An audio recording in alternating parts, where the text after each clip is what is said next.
Okay, I'm back at it. As you can see on screen, quite a bit has changed since last stream. Well, actually, maybe not. I mean, not too much has changed, but I'll just give you a quick preview just in case you didn't see the little video thing I put out. So, I learned how to. Oh, I learned. I just take a look.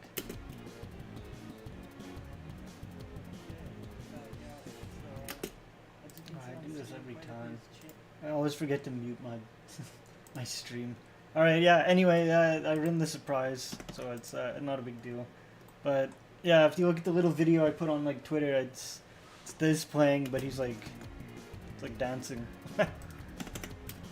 Anyway, I put a little to-do list in the description, so I'm pretty much just gonna try and focus on those things. So just get out of this. So yeah, this stream's gonna be a bit different. Well, I say different, but it's pretty much gonna be the same thing. I am going to. Well, that's the waveform that I made. I'm going to listen to.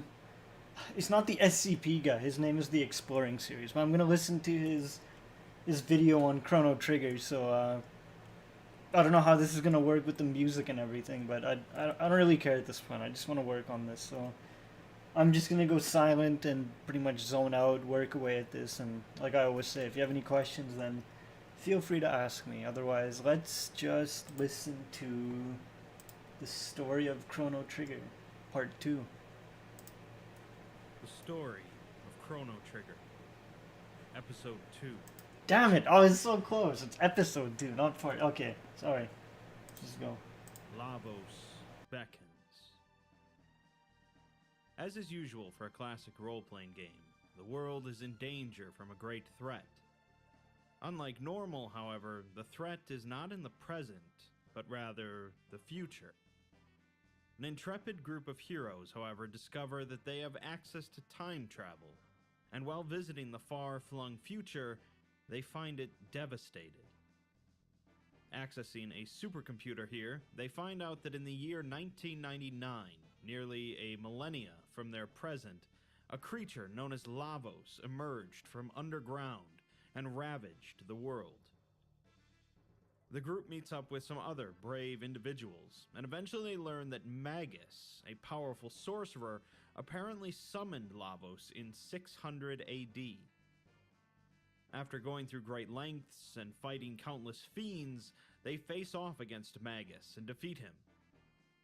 Unfortunately, rather than saving their future, they learn that Magus was merely awakening Lavos, meaning that the creature had already been here for who knows how long, and their future is still sealed unless they find a way to defeat Lavos itself. When we last left off then, Chrono, Marl, and Frog were being taken through a large time gate, while Magus chastised them for their interference. Chrono wakes to a voice calling his name, which is revealed to be Marl, and he's back in his own house. Marl tells him he'll be late for work, and he needs to hold down a job as they can't keep asking her father for help. Unfortunately for Chrono, however, this is only a dream, and he actually wakes up in Isla's tent back in 65 million BC, along with Marl and Frog. Apparently, Isla found them unconscious up in the mountains and took them back here. She asks if the large frog is a present for her to eat, but Frog exclaims for her to perish the thought, and asks if she also found a pale-faced man wearing a cape. She did not, which presumably means that he woke up first and fled. Isla has bigger problems to face, however, as she has escalated the war against the Reptites, and in retaliation they burned down Laruba village and kidnapped Kino, her second in command. The elder of Laruba village is angry with Isla and has no wish to fight the Reptites, which leads Isla to calling him dead inside, as they must fight to live. She wants to borrow the dactyls, flying mounts that she plans on using to travel to the Reptite castle up in the mountains, known as the Tyranno Lair. The elder believes this to be a suicide trip, but acquiesces and lends Isla the dactyls. The group isn't about to just let Isla go off on her own, despite the dangers involved for their future, and they head up to the dactyl nest after her. Once again, Chrono decides to take Robo along, since he worked well with Isla before against the Reptites. The three fly off on the dactyls towards the imposing Reptite castle, not noticing a distant red light in the sky. Arriving at the Tyranno lair, the group is immediately assailed by a host of creatures, both Reptites and other beasts that the Reptites have under their control. Before long, however, down in the prison area, they find Kino locked in a cell, seemingly intended to be a feast for the Reptites. Isla breaks Kino out, but when he insists on going with her to help beat the Reptites, she refuses, because if she dies, Kino needs to lead the tribe. Kino departs, and the three continue through the castle, eventually encountering what initially seems to be Nizbel once again, but is actually Nizbel's more powerful twin. The fight plays out in a similar fashion to the first, with the same strategy being applied, and before long, Nizbel II is also defeated. In the throne room of the castle, they find Azala, who says that this will be the final confrontation between humans and Reptites. Whoever wins will inherit the Earth. Azala heads out the back door, and the group follows, finding her perched on top of a massive dinosaur. Azala screeches at the red star in the sky to fall, asking it to stain the Earth red. The group begins a battle against both Azala and the Tyranno, with Azala displaying telekinetic powers, and the Tyranno displaying the ability to breathe fire. The three defeat the weaker of the two first, Azala, before facing off against the dinosaur. The fight is vicious, and it takes a great deal of effort to bring down the beast, but the group emerges victorious, ending the Reptites' reign of terror against humanity. Azala is perplexed by this turn of events, but tells them to let it be known that the Reptites fought proudly to the bitter end. Suddenly, there's a flash of red light, and Azala says that first, a great fiery stone will crash to the earth, its flames spreading to scorch every corner of the land. Then the chill will begin to creep across the blackened plains, ushering in a long, cruel age of ice and snow, a fitting end to this age. This concept is familiar to Isla, and she says that the large stone is known among her people as Lavos, with La meaning fire and Vos meaning big. Kino suddenly arrives with the dactyls, and although Isla tries to get Azala to come with them, she refuses, claiming that this is the will of the earth. As they depart, Azala bids them to take care of this world. As soon as they fly away, Lavos crash lands into the Tyranno lair, devastating the area and leaving behind only a massive crater. Once the smoke clears, the group approaches the crater, with the assumption that Lavos is currently in a weakened state. They don't find Lavos, however, as it must have immediately burrowed deep into the earth.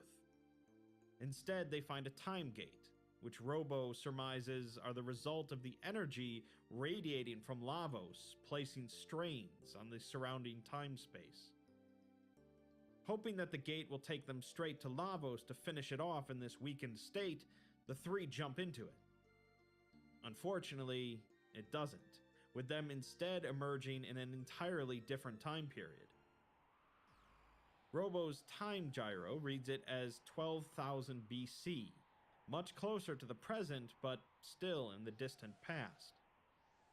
It seems that Azala was right, and the world was gripped in an age of ice and snow for a very long time, as the group steps out of the cave into a cold and harsh landscape. While wandering, however, they find something very curious, a futuristic-looking structure with a platform in the center. They proceed to step onto the platform, which lifts them into the sky, ending up on a lush, floating island. Nearby, they enter into a building housing a number of individuals surrounded by shelves and shelves of books. One of the individuals, who's clearly not human, tells the group that this is the magic kingdom of Zeal, where dreams can be made reality. The group recalls Specchio's tale of a great kingdom from many years ago that wielded magic easily before bringing about their own downfall. The kingdom is ruled by a queen, also named Zeal, who encouraged the development of the kingdom's magical prowess after the death of the king. They come across a young boy with a cat, who only says, "The black winds howl," echoing the words of Magus, along with telling the group that one among them will shortly perish. This perplexes and unnerves them, but they continue on. The people of this kingdom seem highly content as they live out luxurious lives, many of them spending a great deal of time sleeping in order to study dreams further. The three continue on to another platform outside, which proceeds to transport them back down to the cold ground level of the world. A short ways away, they take yet another platform back up, this time arriving on the large, central floating island of Zeal. Here they enter the magic city of Kajar, where many of the people study magic to further advance the civilization.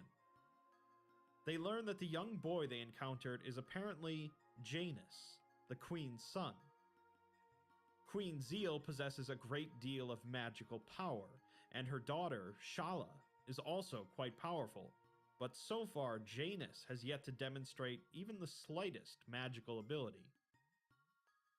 The group also learns that those without magical abilities, called Earthbound ones, are cast aside and left to live in the cold wasteland down below. The group continues up the mountains on the floating island to reach the top, where the Queen's palace lies. Here they learn of some other recent developments. It seems that a mysterious individual showed up not long ago, and quickly earned the Queen's trust by making a series of uncannily accurate predictions. As part of this trust, the Queen removed her second-in-command, Lord Dalton, from overseeing the production of an ocean palace beneath the sea, placing the mysterious prophet in charge instead. The locals claim that this ocean palace will lead the kingdom to everlasting glory, although the specifics of how are not said, other than that some powerful energy source rests beneath it. They also hear about something called the Mammon Machine, with one scholar stating that you can feel the glorious energy of Lavos surging from it. It seems clear now what the powerful energy source is, as Zeal is taking energy from Lavos to power her kingdom, which is certainly a recipe for disaster. The three are allowed to observe the Mammon Machine, and learn that it was constructed by three individuals: the Guru of Reason, Balthazar, the Guru of Time, Gaspar, and the Guru of Life, Melchior. Melchior apparently opposed the Queen's plans in regards to Lavos, and disappeared shortly after, along with the other two gurus. They see Lady Shala proceed through a door in the back of the palace, identical to the one they saw in 2300 AD, opening it by presenting her pendant in front of it. One of the attendants mentions that when Lady Shala communes with the Mammon Machine, her pendant glows with a strange light, and remarks that Marl's pendant looks identical to Shala's. There aren't many coincidences when dealing with time travel, so they take the pendant to the machine and, sure enough, it also glows. It then allows them to open the same door and proceed into the Queen's throne room. Immediately upon entering, a man in a robe tells the Queen that these are the bringers of disaster of whom he spoke, at which point she commands Dalton to seize the group. He summons a large monster named Golem to deal with them, but it will take more than that to take down the heroes. Unfortunately, Dalton has a bit more than that, casting a spell that restricts their movements. They're locked away in some sort of levitating prison cell, with the Queen promising to extensively torture them. While contained, however, they are approached by Shala and Janus, with Shala intending to help them escape, while Janus calls them idiots and thinks it isn't worth the trouble. Shala isn't worried about getting caught, however, and hopes that the three might be able to rescue Melchior. She releases them from the prison and asks them to rescue Melchior, who was sent to the Mountain of Woe for opposing Zeal's plan. The mysterious prophet suddenly shows up, however, and says that he'll have to end their lives here to stop their meddling. Shala, of course, begs him not to, but surprisingly, Janus also tells him not to, at which point he relents. Instead, he has the three show him the gate that brought them here, and commands Shala to seal it shut after they go back through it. Shala is left with no choice, and the group goes along with it, going back through the gate as Shala seals it. They end up back in the prehistoric past, wondering why the prophet agreed to let them live. Marl, however, remarks that she remembers seeing doors like the one Shala's pendant opened in the future. They head back to the end of time and speak with the old man there, who says that they'll likely need some way to move through time more freely if they want to return to Zeal. He recalls someone working on a device that would help, the Wings of Time, he called it, but he fears that the man's mind left him in the course of his long years of research. Chrono and Luca enlist Robo to go with them back to the future, with their destination being an island to the south that they haven't explored yet. To get there, they travel through an underground sewer system, crawling with some nasties, but nothing they can't handle. Emerging onto the other island, they enter another dome, finding a sealed door. Opening it with their pendant, they find a hallway with a series of notes left behind by none other than Balthazar, the Guru of Reason. He states that he was cast into this era by a great disaster, and here he learned that Lavos fell to this planet ages ago, where he began feeding on the Earth's energy. Lavos' form was revealed briefly when he was summoned by Magus in the year 600, but it wouldn't appear fully until 1999. Afterwards, Lavos took to the nearby mountain, Death Peak, making it his throne, or his nest, as his spawn litter the mountainside. Balthazar spent his years here studying Lavos, but he recognized that his sanity was slipping away, and so before his mind was lost forever, he wrote these notes. He leaves behind his greatest invention, something that will let them take hold of the reins of time. In the back room of the complex, they find his Wings of Time, a sleek-looking machine. The three climb into the machine, which they dub Epoch, and activate it, which causes it to generate an unprecedented amount of power. Epoch takes the crew to the end of time, where the old man is surprised to see it, and suggests they take it back to 12,000 BC. Chrono, Luca, and Frog do just that, landing back on the island where they first arrived. It seems that the elevator up to Zeal is also sealed off to them, so instead they head into a nearby cave system, where they find a village of Earthbound ones.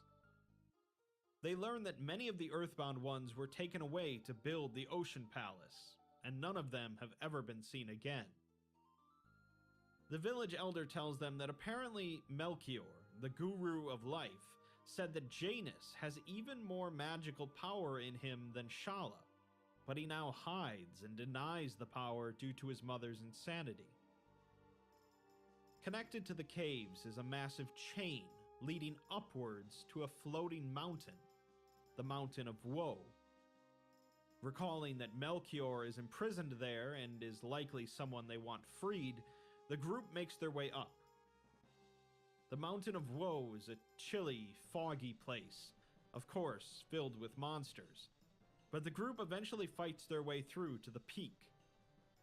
Here they find a large block of ice, presumably imprisoning Melchior, but unfortunately it's guarded by a massive creature that attacks them.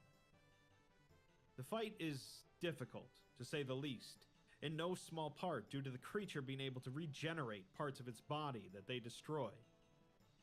They persevere, though, and slay the creature, freeing Melchior in the process.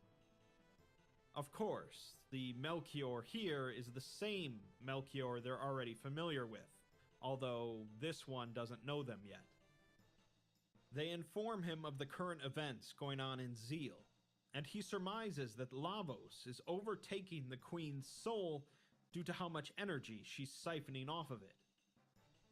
Their conversation is cut short, however, as apparently killing the creature here broke the magic seal that was keeping the mountain afloat. They flee back to the earthbound village as the mountain crashes into the ocean. Melchior tells them that they need to put a stop to the Mammon machine before it wakes Lavos. Suddenly, Shala and Janus arrive, informing them that the Ocean Palace has been completed. Fortunately, Zeal needs Shala to activate the Mammon machine, and she refuses to do so again. Unfortunately, however, Dalton arrives and forces Shala to come to the Ocean Palace with him. As the group draws their weapons to deal with him, he holds Shala hostage, stating that he doesn't fear the Queen and will kill Shala if necessary. Although that's likely not true, the group stands down and prepares to storm the Ocean Palace to put an end to things. Melchior hands them a red knife, made from the same red stone as the Mammon machine, capable of destroying the machine for good. Thanks to Shala, the elevators back to Zeal are working for them again, and they make their way back to the palace. They find Dalton sitting on the throne, complaining about being ordered to guard this place while the Prophet is allowed to go down to the Ocean Palace. The three battle Dalton, who proves to have a bit more bark than bite. He creates a portal down to the Ocean Palace and flees, prompting the group to follow straight after him. They begin moving through the dangerous Ocean Palace, while Shala is forced to activate the Mammon machine, now close enough to Lavos to wake the slumbering beast. Masa and Mune communicate with them as they continue, telling them that the Mammon machine, Shala's pendant, and the red knife from Melchior are all made of dreamstone. As they continue through the relentless gauntlet, the dark energy from the Mammon machine begins affecting Shala, but Zeal maniacally demands that she continue so that they can achieve immortality. They eventually make it near the Mammon machine room, only to be stopped again by Dalton, who summons twin golem sisters to battle the group. What could have been a nightmarish fight is made laughably simple for the group thanks to a simple piece of technology developed by Luca that puts the two to sleep, allowing the group to battle one of them at a time. Before Dalton can reveal his ace in the hole, however, he realizes that Lavos is awakening and decides to flee once again, stating that all of his hard work will be in vain if he dies before attaining immortality. The three proceed into the Mammon machine room, finding it running out of control as Shala is no longer able to maintain it. Chrono rushes up and throws the red knife into the machine, with the machine's energy transforming the knife into a sword, the Masamune. The Masamune successfully disables the Mammon machine, but sadly, it's too late, as Lavos has already awoken. The three suddenly find themselves staring down the apocalyptic monster, and they draw their weapons. Despite their bravery, it's no use, and Lavos rains down destruction upon them. The mysterious prophet then steps up, exclaiming how long he's waited for this, and casts off his robe, revealing himself to be Magus. Magus states that he swore long ago that he'd destroy Lavos, no matter the price, and he prepares to battle the creature alone. He's interrupted by Zeal, who says that he'll be nothing more than grazings for the great Lavos. She proceeds to climb onto Lavos' shell, as Lavos drains away Magus' magical energy. Magus shrugs off the effect and charges at Lavos, striking it directly, to no effect. He's cast aside, as Lavos begins to draw in the entire group to consume them. Despite being beaten down, Chrono manages to stand and grab his sword. He faces Lavos directly as the great monster fires a beam of energy towards him. What exactly happens next is not entirely clear, but Chrono proceeds to be utterly obliterated in the process, and somehow his sacrifice allows the others to flee while Lavos heads to the surface. Afterwards, Magus laments that he lacked the power to defeat Lavos, while Marl and Luca cry that Chrono is gone. Shala uses the last of her power to send Marl, Luca, and Magus back to the surface, where Lavos is busy devastating the kingdom of Zeal, sending the floating islands careening into the ocean. A massive tidal wave forms, wiping out the Earthbound One's village. Marl and Luca wake up in a tent, where they are greeted by an elderly Earthbound One. The man tells them that they found no one else with them, but the Epic washed up nearby, safe and sound, as if drawn to them. Left with nothing else to do but grieve for Chrono and move on, Marl, Luca, and Isla wander through the ramshackle village the survivors have set up. There are enlightened ones here that managed to survive the destruction of Zeal, but now there is no distinction between the two groups. While chatting, they are interrupted by the sudden arrival of Dalton, who seems to have fled the destruction entirely and managed to retain some of his forces. He declares that the kingdom of Zeal shall henceforth be known as the kingdom of Dalton, and he'll be taking the Epic to make it his personal chariot. Dalton manages to incapacitate the three before they can even draw their weapons, and they wake up in a small, locked room together, with all of their items and equipment taken from them. Fortunately, Isla doesn't require any fancy weapons to beat up some villains, so she's prepared to break out. Their cell does feature a ladder that leads up to a balcony, revealing that they are in fact flying through the air on the Blackbird, the massive flying fortress designed by Balthazar for Zeal. Although this makes their escape a little trickier, they soldier on, discovering an entrance to some air vents in their cell. They begin moving through the ship, with Isla able to handily knock out some of Dalton's soldiers as they recover the others' items and equipment scattered about. They manage to spy on Dalton and some engineers working on the Epic, with Dalton exclaiming that this will be his royal air throne. The three manage to make it out onto one of the ship's wings, where they are ambushed by yet another golem under Dalton's control, the Golem Overlord. Despite its menacing appearance and ominous countdown, the Overlord ends up being completely useless in the fight due to its crippling fear of heights. It ends up fleeing, much to the group's relief. That relief is short-lived, however, as they soon spot Dalton soaring through the skies nearby on the Epic, newly equipped with some sleek wings. Dalton proclaims that this ship is now the Aero Dalton Imperial, and begins firing some laser cannons at the three. In an impressive show of dexterity, the three women leap onto the Aero Dalton Imperial and begin pummeling Dalton. Dalton, now overwhelmed, attempts to summon Golem Overlord, but rather than the monster appearing, Dalton is sucked into the vortex and disappears, relinquishing control of the Epic. After some minor hiccups, they figure out how to pilot the ship, and proceed to blast the Blackbird, sending it crashing into the sea, much to the Earthbound one's delight.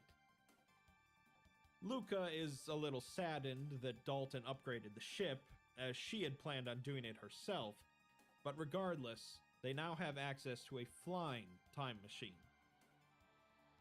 Before using it to depart this time period, they spot a familiar-looking man standing on the edge of a precipice on the far side of the island.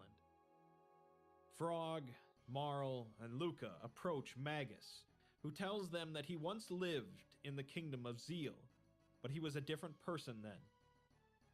He reveals what happened to Zeal and the Ocean Palace in the original timeline, before Chrono and the group changed things and created this new timeline. When Zeal and Shala activated the Mammon machine in the Ocean Palace and awoke Lavos, a few gates formed, although the reason for this is not entirely clear. The three gurus were all whisked away to different time periods, along with Janus, who wandered into the chamber at the worst possible time. Balthazar ended up in 2300 AD, Melchior in 1000 AD, and Gaspar at the end of time, meaning that, as suspected, he's the old man that's been advising them. Janus, however, ended up in 600 AD, where he's immediately found by Ozzy and some fiends. Janus is Magus, and he's made it his life goal ever since then to slay Lavos, which is why he was so angry that they interfered when he summoned it.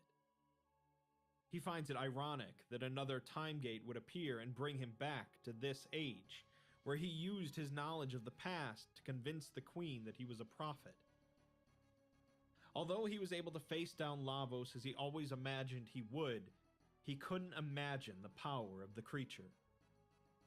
As he puts it, before Lavos, all are as leaves cast to the bitter winds that howl about death's black wings. He tells them that if they stay on their course, their fate will be the same as Chronos, who he remarks was foolish and weak. At this, Frog draws his sword and tells Magus to stay his tongue.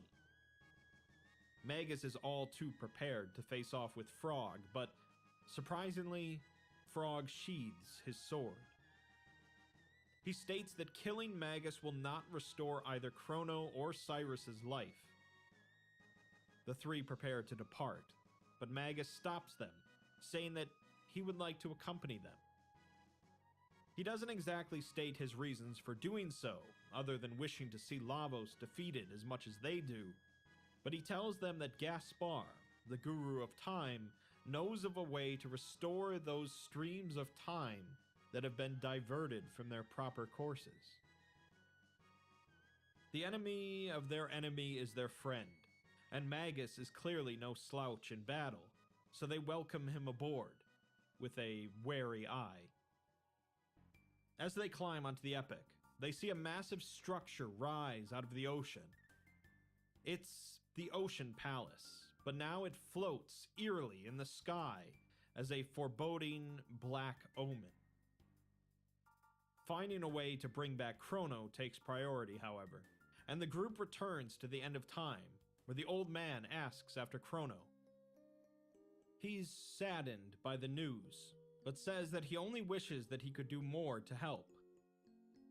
Marl tells him that they're looking for the Guru of Time, as they heard that he knows of a way to bring Chrono back. He says that they are not the first to wish to break death's hold over someone they hold dear, nor will they be the last. He gives them an egg, specifically a time egg, what he calls the Chrono Trigger. He tells them that the one who crafted their Wings of Time can tell them how to hatch it, but it may not necessarily hatch the results they desire. The Chrono Trigger represents potential, but as long as they keep Chrono in their hearts and pursue what they seek, the results should follow, although he can't make any guarantees.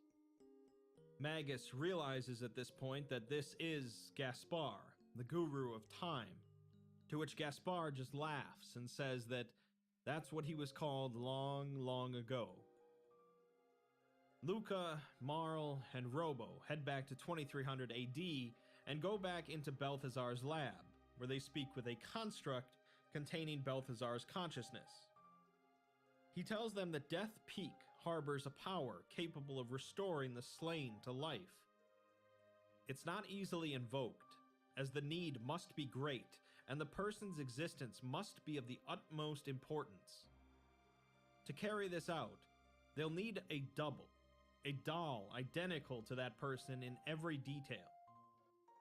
He suggests seeking out the magician, Norstein Beckler, who would be capable of whipping up a double in the wink of an eye, and tends to hang out around festivals. Beckler must be a curious individual indeed if Balthazar knows of him, since he went from 12,000 BC to 2300 AD. The group only knows of one big festival going on, and that's the Millennial Fair in 1000 AD. They travel back there hoping for the best. While traveling, they see the floating ocean palace in both 2300 AD and 1000 AD, meaning that it's simply been floating there for thousands and thousands of years, ominously waiting for them to take it on. First things first, however, and sure enough, they do end up finding Beckler at the fair, who set up his own large tent. Beckler is indeed quite curious, appearing only as a floating clown mask and hands, but says that he is willing to give them a doll of Chrono, who he is somehow familiar with, as long as they participate in a game. The game ends up being a sort of mirroring game, where Luca has to match the movements of a doppelganger of Chrono. It seems like a rather morbid activity, but Luca succeeds, and Beckler says that he'll send the doll over to Chrono's house. While there, the group bumps into Chrono's mother, who asks after him. Luca lies and says that he's fine, and his mother simply says that she hopes that he's behaving himself. With the doll in hand, they return to Balthazar, who tells them that he has implanted one last memory in this construct's memory banks, one that will assist them as they traverse Death's Peak. With everything prepared, the three begin ascending the nearby Death Peak, an icy mountain of wind and despair. Balthazar's last program does prove useful, as without it, the three wouldn't be able to even make the initial ascent. Continuing up the mountain, they eventually come across a spiky monster, one that resembles Lavos and must clearly be one of its spawn. It turns out to be quite durable and deadly, but thankfully only contains a fraction of Lavos' power. Aside from that, Death Peak certainly lives up to its name, as the group battles various monsters, harsh winds, and more of Lavos' spawn, before finally reaching the peak. Marl takes the chrono trigger and begins to pray, asking for strength from those who fear the night and stand against the darkness. Shala's pendant then begins to glow, and the chrono trigger rises up into the air before shattering. With no chrono in sight, Marl begins to cry out in anguish at their failure. Suddenly, a solar eclipse occurs, and the three find themselves standing back in front of Lavos, in a moment frozen in time. Realizing that they need to exchange the doll of Chrono with the real Chrono before he sacrifices himself, they make the swap, and then find themselves back on the summit of Death Peak, but this time with Chrono alive and well. Marl embraces him and tells him to never leave them like that again. Back at the end of time, Gaspar is glad to see Chrono alive again, and says that there are multiple ways for them to... Just wanted to chime in real quick and apologize for that little bit of delay here. What I was doing was I was just learning how to, well, I can't even explain it. I was learning how to do this, how to animate my meshes. Why? Well, I'll get into that in a little bit, but I just wanted to quickly chime in and, just apologize. It's kind of boring to just sit there and have that guy talk and nothing really going on. So here's what I'll just explain it as I go along and do it, because I feel like this would be I don't know, it'd be something nice. Okay, so what I'm gonna do, if I did this correctly, so this looks kind of confusing, so I'll go to solid mode just so you can see it a little bit better. All I'm gonna do is say that this height, like this standard height, right, if I just move that around, you see that casing, right? So what I'm gonna say is, okay, that is my basis, right? That full bar is what I want. And then what I'm gonna do is, see if I remember this. I'm gonna add a new one. Go into edit mode, turn it all the way up. Go into edit mode, and okay, so I just want this top portion here. And okay, wait. Oh my god. This is terrible. I'm gonna take this top portion here and then something is different here. I'll explain it before I struggle and make an idiot out of myself. I just did it though, I mean.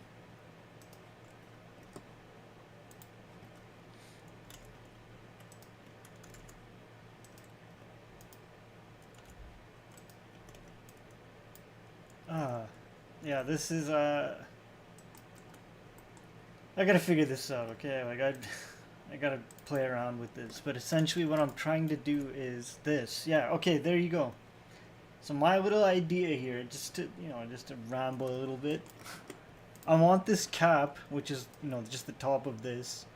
I want this cap to come here, zoom up, and then it grows the bar. Like, you get what I mean? Like the bar like fills, like that glass casing rises up and fills in with it. So I'm just gonna zone out again. This seems like it's a little bit more difficult than I was expecting it to be, but I don't know, I'm pretty confident I can figure this out. So I'm just gonna resume the video. I didn't really mean to stop the flow of it, but I don't know, I just feel like it just feels wrong to look up a tutorial on stream. I did it on my phone, so you, the viewer, could just keep listening to that story, because I feel like it'd be kind of annoying for me to just cut it. Oh, I mean, I did cut it, so I'm just gonna shut up. I'm just gonna get back to this, and yeah, I'm just gonna shut up at this point.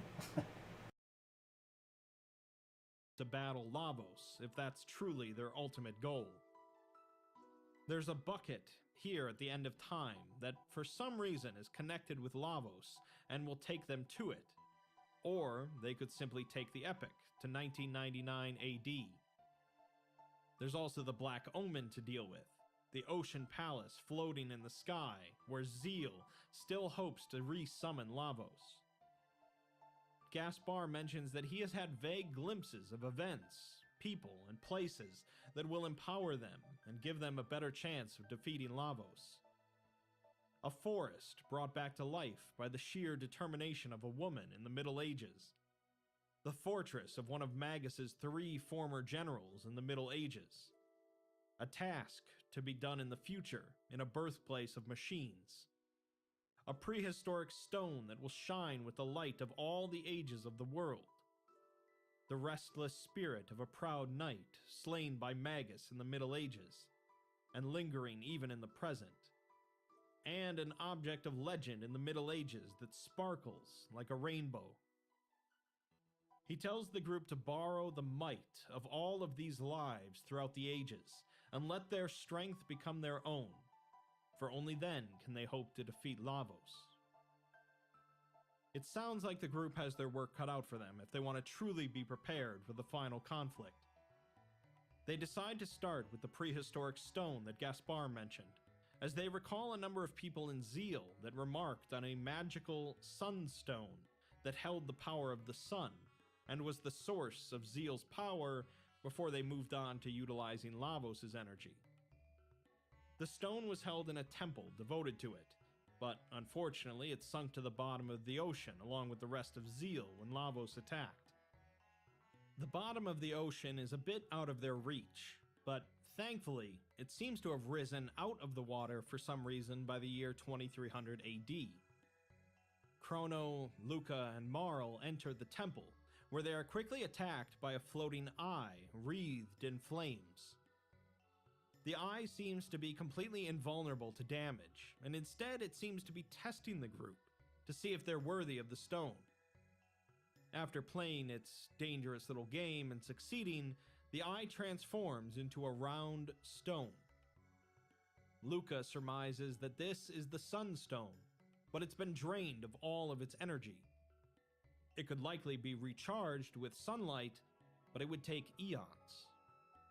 Again, time travel comes in handy, and the group takes the stone back to 65 million BC, where they find a curious cave with a direct beam of sunlight into its interior. Marl remarks that this must be the sun's favorite place, and they leave the stone here. Minutes later, they're back in 2300 AD, where the cave still sits, and they head inside. Unfortunately, the stone is nowhere to be seen, meaning that someone must have taken it at some point. They head back to 600 AD, but the stone's still there, so they next travel to 1000 AD, and sure enough, the stone's gone. Hoping that whoever took it is still around, they roam the kingdom of Guardia looking for clues. As it turns out, they don't need many hints, as the house belonging to the mayor of Pore is giving off a vibrant light. The mayor, however, claims that he's never heard of any shining stone, while his family remarks on how greedy and selfish he is. Rather than simply pummeling the man and taking back what's theirs so that they can save the planet, they decide to try a different approach. They go back to 600 AD and meet with the man's ancestors, with one woman mentioning how much she'd like to have some spiced jerky to make a meal out of. The group manages to obtain some, for a rather high price, and take it back to the woman. She's willing to pay an equally high price for the jerky, but the group decides to give it to her for free, shocking the woman with their generosity. She tells them that she'll be teaching her children from their example. Flashing back to 1000 AD, they speak with the mayor again, who says that a passing young traveler left the stone here, and they are more than welcome to take it. The man's family now exclaims about how much they like him, with his wife commenting that she wishes he was just a bit less generous. Sunstone back in hand and a good deed done, they return it to the cave and travel to 2300 AD. The stone now shines brilliantly, and Luca says that with energy like this, she should be able to make a really powerful weapon. Back at the lab in her home, she converts the energy of the Sunstone into a more manageable form and vacuum packs it into a cartridge. With that done, she declares her new weapon to be the Wonder Shot, remarking that sometimes she amazes herself. Her father used some of the stone's energy to make a pair of sunglasses, which are both stylish and powerful. With shades in hand, it's time to move on, and the group next decides to tackle the reckless spirit of a knight slain by Magus. Chrono and Frog decide to check it out, and they're joined by Magus, who is seemingly in the process of reforming himself. The three head to the Middle Ages, where they end up checking out a large area of ruins north of the village of Choras, on the southeastern continent. The ruins prove to be inhabited by a multitude of hostile spirits, and navigation becomes an issue due to numerous crumbling pits scattered about the structure. The group heads back to Choras and speaks with a carpenter to see about getting the ruins patched up to allow them to progress, but the carpenter complains that he can't work because someone took his tools. Rather than bother to try and track down his tools, the group simply hops into their time machine and heads to 1000 AD, where they speak with another carpenter and end up borrowing his tools. Back in the Middle Ages, the carpenter and his team take the borrowed tools and begin patching up the ruins. The three have to continually go ahead of the group to clear out the spirits before they can continue their work. but eventually it's fixed up enough for the group to make it to the ruins' back end. Here they find a single tombstone, and it turns out to belong to Cyrus, Frog's friend that was killed while facing down Magus. Frog stands in front of the grave and says that he has returned, and he will fulfill that oath he swore so long ago, and his final promise to him as well. He holds up the Masamune, and suddenly Cyrus's spirit appears, thanking Frog for making the journey here. He tells Frog that he was never as fine a warrior as Frog is now, and as he died, his heart burned with the thoughts of all he had left unfinished, and all he left behind. Now that he sees how Frog's skills have progressed, however, he can now rest peacefully, knowing that all will be made right by his hands. He begins to fade away, and with his parting words, he tells Frog to look after Queen Lean, and bids him farewell. Afterwards, the Masamune separates into Masa and Mune, and they say that all of Frog's emotional baggage was weighing him down, since the hero's strength is strength of will. Now that he's stopped dwelling on the past, the Masamune can now access his true strength. Before departing, Frog tells Cyrus that he goes now to follow in his footsteps and see done all that he had wished. Magus remains silent throughout the event, which is perhaps for the best considering the past. Speaking of Magus's past, since they're already in the Middle Ages, the group decides to head next to a new fortress that has been set up since Magus's disappearance. The fort belongs to one of his former generals, Ozzy, who now commands the legions of fiends that war with the humans. Arriving at the fort, Ozzy is shocked to see his former leader, but then lashes out at him in anger, claiming that he deserted his fellow fiends to lick the boots of filthy humans. Ozzy seems more hurt than angry though, confused as to why Magus would become a traitor to the fiends, which seems to imply that Magus never told him much about his youth. The group pursues Ozzy further into the fort, where Flea appears as well. Flea says that a human-loving traitor like Magus deserves to be punished, and a short battle ensues. It's clear that Flea is holding back though, as he runs farther into the fort. The group then bumps into Slash, who is also willing to attack his former lord. Similarly though, the battle ends quickly, and the group continues on.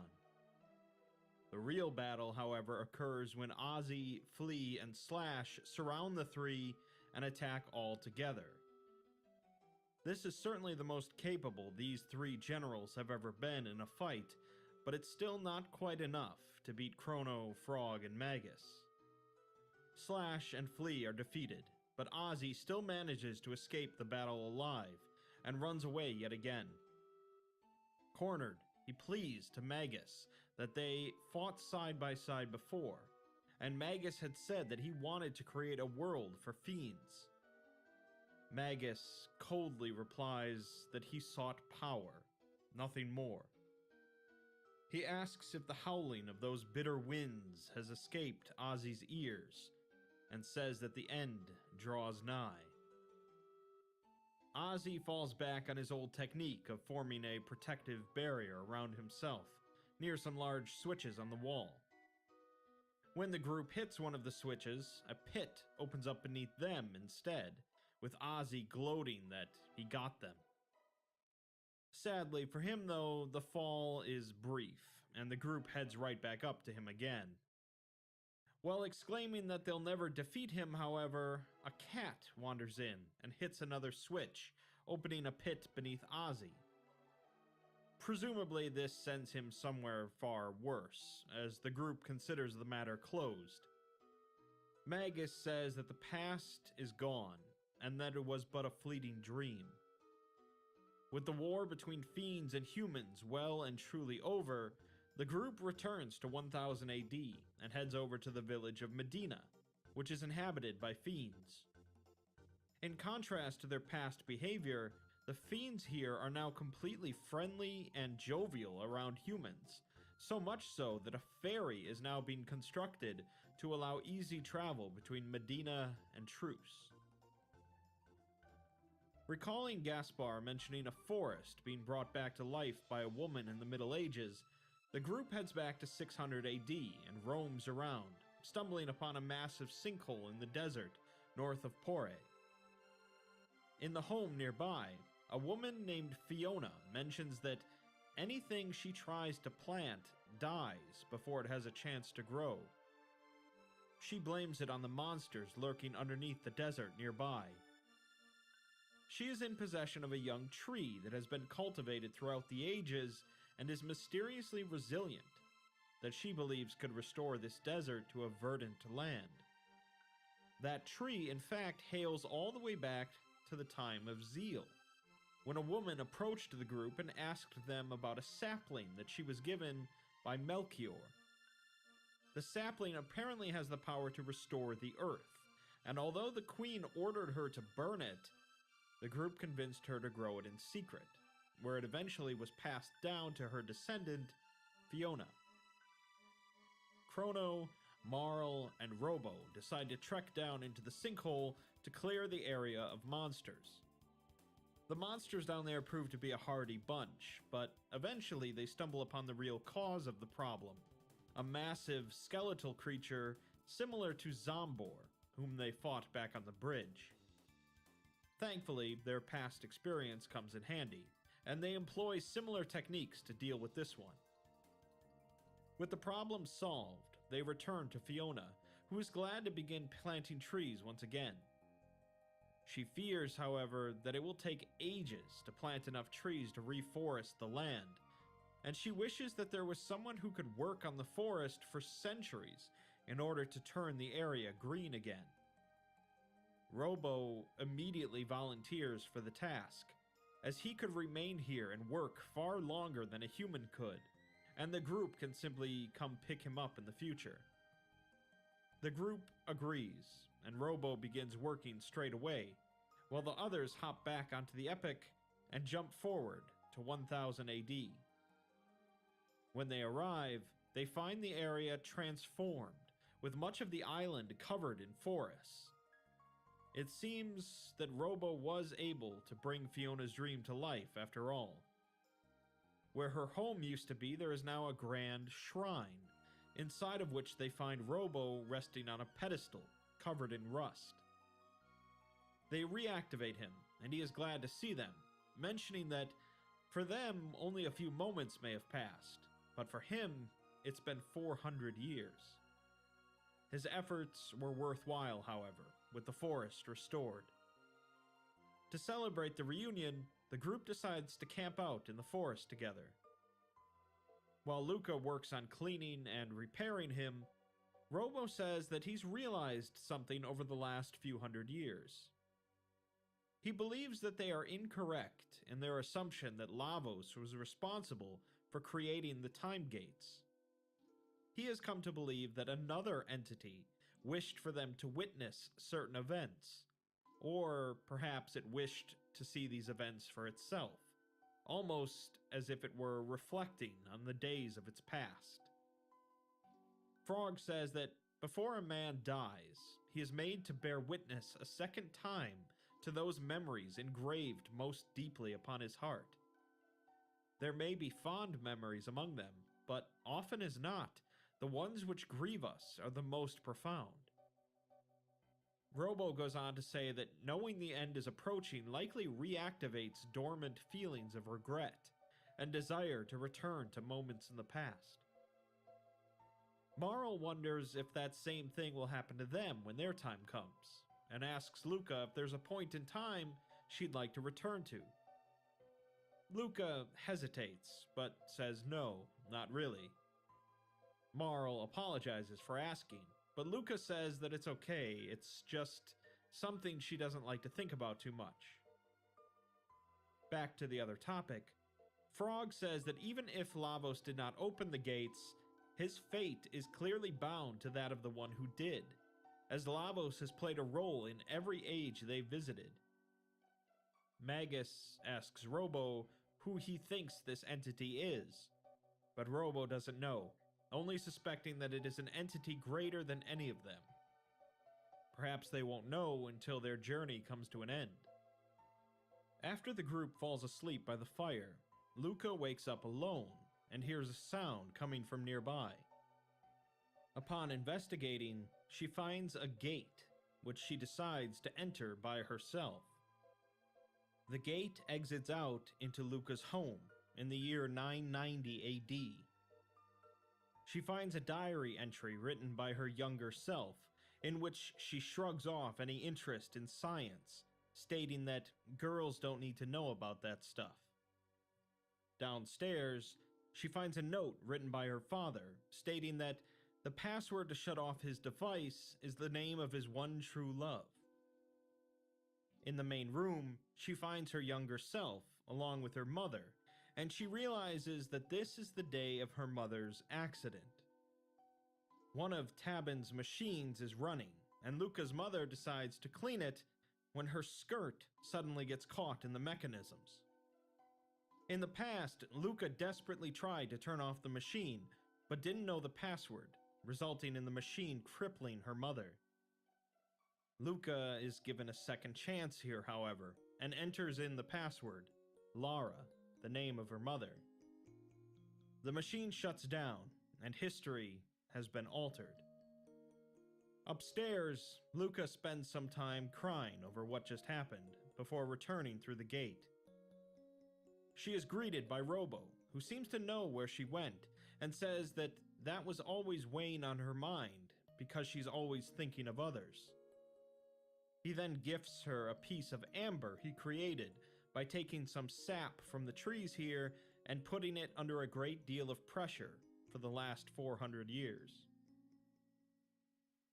The group heads over to Luca's house, where they find her mother walking again, mentioning what a beautiful day it is and how she's planning on going for a walk. It seems some good has come from this journey after all. With that done, and Robo reunited with the group, they decide to head back to the future to check out the birthplace of machines mentioned by Gaspar. On a small remote island, they find another factory known as Genodome. Upon entry, Robo says that he is familiar with this place, and he'll take the lead. After accessing a terminal, however, a voice asks who enters their sanctum unbidden, and then recognizes Robo, welcoming him home as R-66Y. They also refer to him as Prometheus, and says that he and the fleshlings behind him are welcome to come in, before opening the front door. After passing through, however, they're placed on a large conveyor belt, while the voice says that they'll see what capabilities the humans possess. What ensues is a veritable gauntlet of robotic foes, but the group continues to prevail. While progressing through the facility, the voice continues to taunt them. It says that 300 years ago, the Lavos disaster brought drastic and devastating change to this planet. At its current rate of decline, humanity is doomed, and the disease they call despair is already consuming them from within. After progressing further in, they eventually come across another set of conveyor belts, this one moving unconscious humans into a machine that seems to kill them and convert them into some other type of material. It becomes apparent then that Geno is really short for genocide, as the robots here have completely turned against humanity and are slaughtering the ones that remain. The group tries to shut down the system, but Robo states that there's too many layers of protection and they'll have to disable the mother brain mainframe first. Determined to do exactly that, the three continue through the facility, battling killer robots and overcoming various security measures, until they are stopped by another robot similar in appearance to Robo, who greets him as Prometheus. Robo recognizes her as Atropos, a reference to one of the three fates of Greek mythology, the goddesses who presided over mortals' fates and ultimately cut off their threads of life. Atropos says that there's no need for him to keep pretending that he's on the human side. She explains that Prometheus was given a special task among their kind, to live among humans and study them as a species. She bids him to join her in eliminating these humans, and then they can go see Mother. Robo, however, refuses to let her harm them, and so, since she believes him to be damaged through human tampering, she'll have to destroy them by herself, and then fix Robo. Robo, however, says that Atropos is not the same robot he knew before, and she says that she has been upgraded by Mother to make her more capable in eliminating humans. Robo tells Chrono and Luca to stand aside, as he faces down Atropos alone.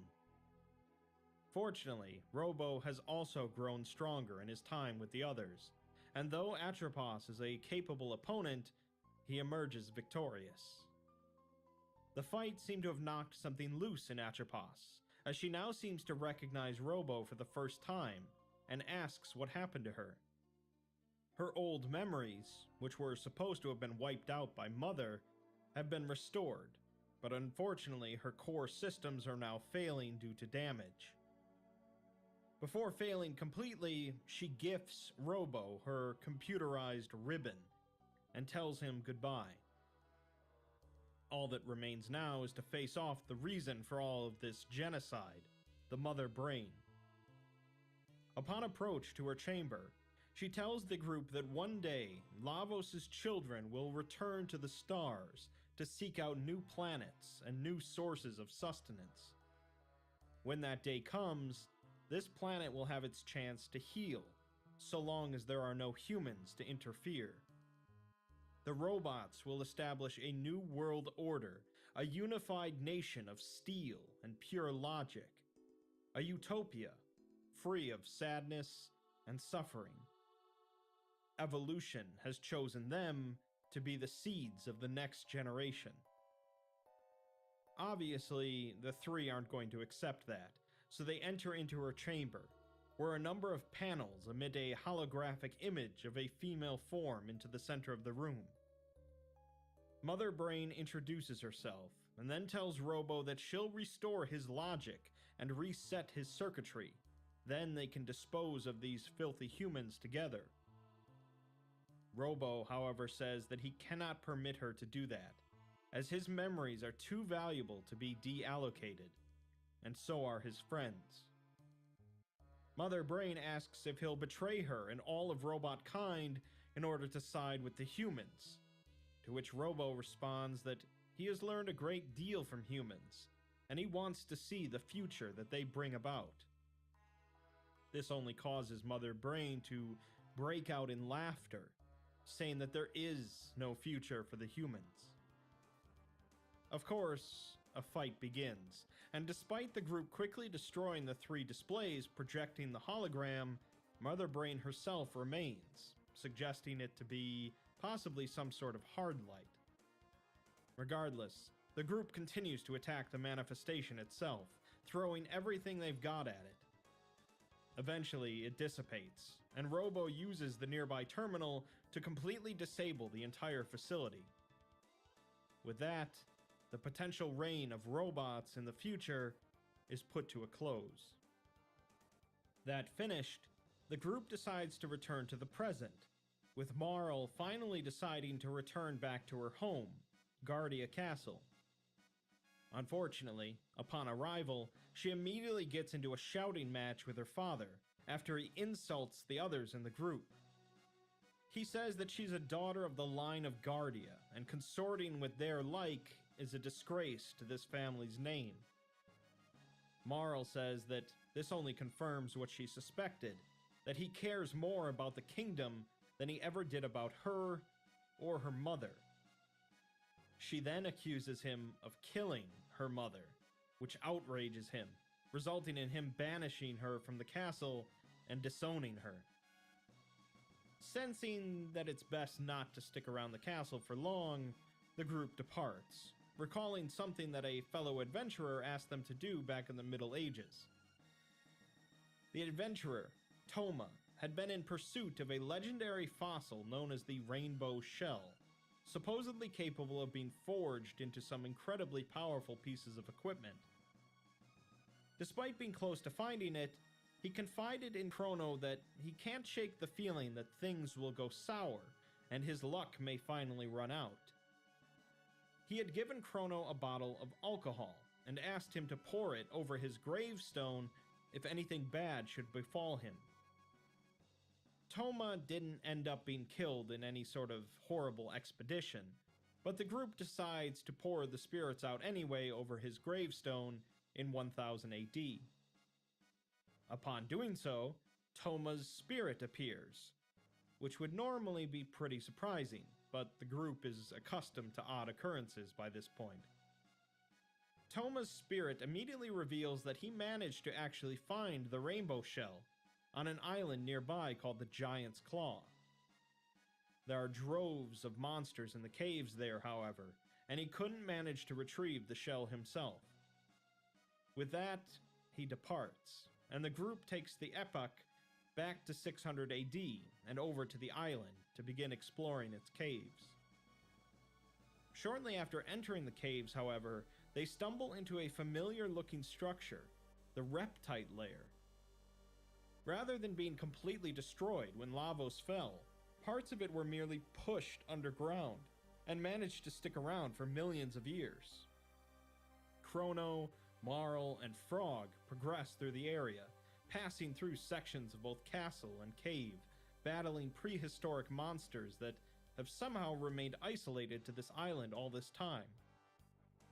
Eventually, they run into a familiar-looking foe, the Tyranno, that is somehow still alive despite being fossilized. The Tyranno puts up even more of a fight than it did 65 million years ago, but once again, the group prevails. Behind the Tyranno, they find the fabled rainbow shell, shimmering in the light. It proves to be far too heavy for the three of them to lift, so they decide to enlist the help of Guardia, whom the group still has good relations with in this time period. King Guardia agrees to help bring the rainbow shell to his castle and safeguard it, as they'll need Melchior's help in the present time to forge it into equipment for them. The group returns to the present, where they now have to deal with the current King Guardia in order to retrieve the shell.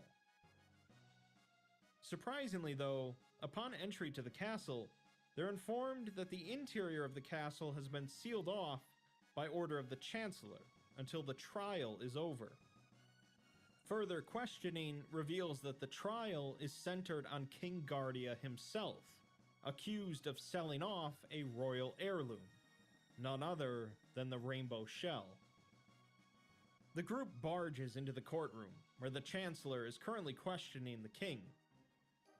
He's holding an ancestral will, written by the past King Guardia, in which he states that the rainbow shell is to be shown off at the Millennial Fair in the year 1000. The current king has no idea what the Chancellor is talking about, however, stating that there are no ancient royal heirlooms here.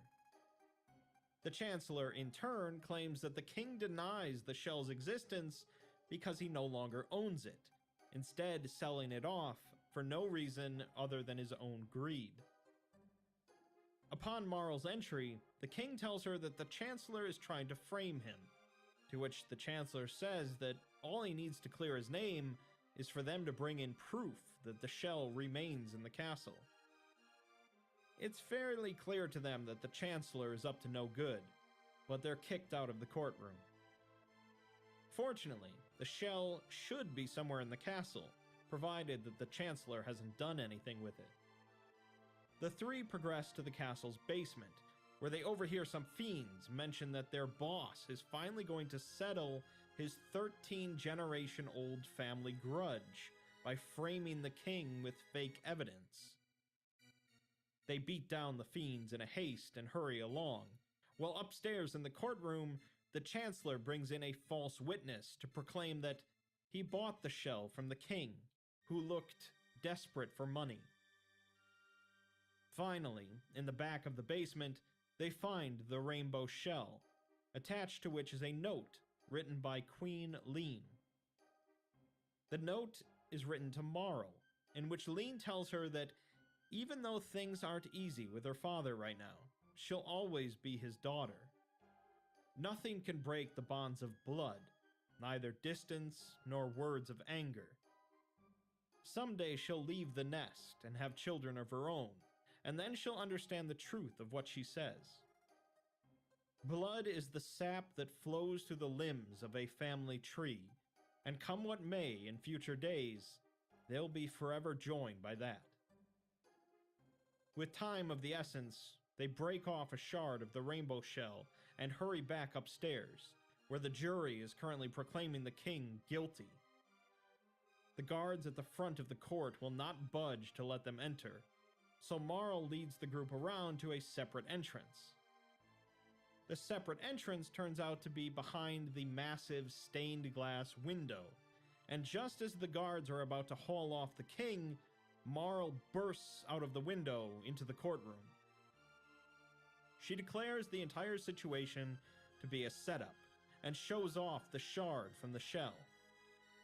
Sensing that the game is up, the Chancellor states that if he can't avenge his ancestors the easy way, he'll do so the hard way, and transforms into a creature similar to Yakra, the one that kidnapped Queen Lean. The three battle the transformed Chancellor in the middle of the courtroom, and they prove to be more than a match for him, striking him down just like his ancestor. In the aftermath, Marl speaks with her father, who says that he was wrong to be so stubborn. He says that there was a time when he truly thought she was lost to him, but now he realizes that it was him who abandoned her. She says that from now on, she'll come to him to ask for advice, and talk about things like Chrono and her mother. The king says that it's taken him until now to understand what her mother meant with her final words, in which she said that someday when Marl is older, she'll bring someone she loves to meet him, and he should welcome the two of them with open arms. She said that that would make it a day he would remember forever. Marl was only a small child when her mother died, so she doesn't remember it, but she apologizes to her father for everything. With that done, Melchior is brought in to discuss the rainbow shell, and the real Chancellor is found locked up in a chest within the castle. Melchior uses the shell to make a single dress, incredibly powerful and resistant to all forms of magic. He also uses the shell combined with the power from the Sunstone to make them some powerful spectacles, and an incredibly unique and exceptional sword for Chrono. With that all done, the group has everything they need to finally tackle the Black Omen that has been hanging in the sky for thousands of years, and put a stop to Queen Zeal once and for all. Chrono, Frog, and Magus fly the Epic back to 12,000 BC, where this all started, and land on the edge of the Black Omen. Upon entry, they are greeted by Zeal, who asks them if they have not learned their lesson yet. She has been made immortal, and she shall live forever with Lavos, who feasts upon this planet from within. In a mere 14,000 years, he will emerge to rain destruction upon the earth and crown himself its king. The Black Omen is the path which leads to Lavos. It is the conduit through which her limitless power flows, and as long as the almighty Lavos reigns, their dreams are all for naught.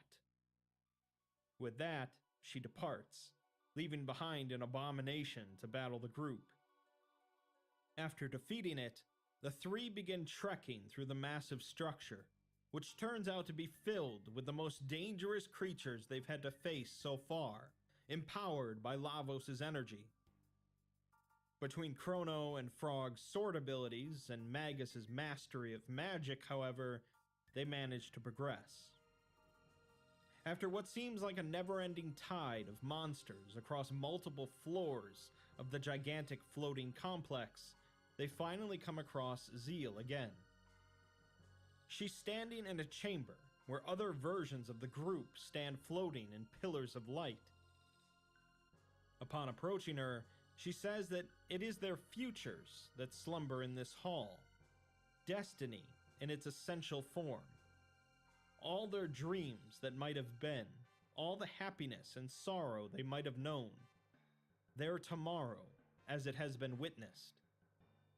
She explains that the Black Omen transcends time and space, drifting through the all and nothing, waiting for Lavos to awaken. Destiny has led them here, and here they shall remain, unless they can defeat her and bring down the Omen. The three surround the Queen and begin battle, in which she proves to be no slouch, wielding a portion of Lavos' power and utilizing it to dish out devastating magical attacks that bring the group to their knees. Before long, however, she withdraws and claims that her powers are not functioning properly here, so instead she'll feed them to the Mammon machine. The three are then forced into a battle against the machine itself, which manages to absorb their attacks, both physical and magical, in order to strengthen itself. Fortunately, Frog's Masamune is capable of siphoning some of this energy off, and eventually they defeat the machine. Afterwards, the three find themselves at the top of the Black Omen, facing Zeal once again. She states that she is the queen that shall rule for all eternity at Lavos' side, but Magus tells her that no thing, no life, can last forever. He says that she is deceived, and hers is a pitiable plight deserving of mercy, so he'll put an end to all of this. The Queen, of course, does not recognize her son, instead only remembering him as the Prophet, and she transforms into a massive head and disembodied hands. The heroes draw their weapons and begin battle with Queen Zeal for the final time. Due to her unique relationship with Lavos and the massive amounts of power that she's drawn from him, she's capable of unleashing truly devastating magical attacks, effortlessly bringing the three to near death. It's a struggle for survival, but the three stand fast, eventually bringing down the head, causing Zeal to revert to her normal form. In her fury at being beaten, she calls out to Lavos, asking him to lend her more of his power. In doing so, she actually awakens Lavos fully, and Chrono, Frog, and Magus have no choice but to face off against the alien monstrosity once again. Curiously, Frog's words about Lavos being inextricably connected to all of the time periods they visited rings true, as Lavos begins mimicking the attack patterns of some of the group's greater foes. It mimics the Dragon Tank, the Guardian Robot from 2300 AD, Hekran, Zombor, Masamune, Nizbel, Magus, Azala and the Tyranno, and the monster on top of the Mountain of Woe. It's a gauntlet, to be sure, but the three are aided by their past experiences and the knowledge gained from fighting these foes before. After battling through all of these mimicked forms, they manage to destroy what seems to be Lavos' head, leaving behind only a gaping hole in its shell. Magus declares that the end is yet far, and he yells that he will sever the wick of Lavos' life's candle before charging into the shell. Inside, the group lands in a cavernous passageway, with the sound of a dreadful heart beating in front of them. There is fortunately a gate here as well, and so the three decide to take it back to the end of time to give them a chance to regroup. Only 3 of them can go to face off with Lavos, and so Chrono decides to take along the 2 individuals that he started his journey through time with, Marl and Luca. Together, As fully prepared as they can be, they activate the ominous bucket in the corner of the End of Time and are taken straight to 1999 during the day of Lavos. Fortunately, the damage that they had already done to Lavos hasn't changed, and they're able to enter back into his shell. They progress down the passageway towards the sounds coming from deep within Lavos, eventually reaching what appears to be Lavos' actual body, the thing protected by the outer shell. The creature says nothing to them, as it either can't speak or has nothing to say, and so the three draw their weapons. No more mimicking other lesser foes. Instead, Lavos reveals his true might, releasing devastating blasts of energy while also sustaining himself. The group is forced to first deal with the creature's two arms, which support the rest of the body, before working on hacking apart the rest of Lavos. It's still far from defenseless without its arms, blasting the group with everything from laser beams to great blazing infernos. The three heroes persevere, however, and soon Lavos' body disappears in a flash of light, leaving behind a smaller, humanoid-looking alien. Luca says that she now understands, as Lavos lives on a planet for as long as possible, selecting the most desirable life forms and allowing them to advance so that it can harvest their DNA. It then gives birth to its spawn, which contain that DNA, and eventually they'll migrate to other planets and repeat the cycle.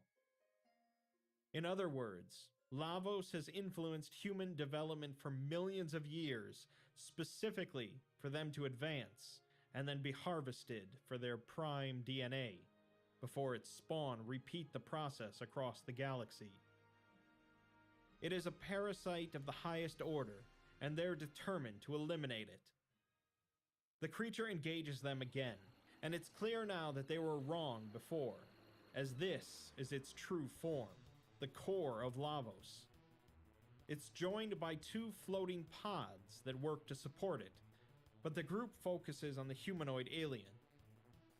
This proves to be a mistake, as Lavos predicted the way humans would think in battle.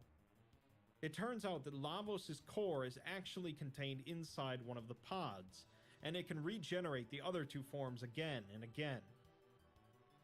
This is the greatest foe they would ever face, as Lavos has lived for countless eons and absorbed an untold amount of other peoples and civilizations. It possesses the might of the cosmos, but the heroes do not falter in their goal.